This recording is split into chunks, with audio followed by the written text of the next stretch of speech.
Laseng ko siya, bata pa lang. Dinala yan ng tatay sa Manlon. Hindi, di kayo numag eh.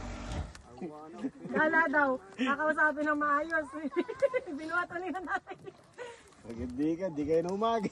Mapapatay niya raw eh. Ama, Emigay, ikaw na ba Ikaw na na yun? ikaw man na dyan. Mapapatay ko yung kayan. Hindi kayo mapapatay no. Uwi mo na Lumpo ikaw. na kayo, nakalumpo na, pinakarga na lang ako. Ginulpi siya ng tatay sa hulo.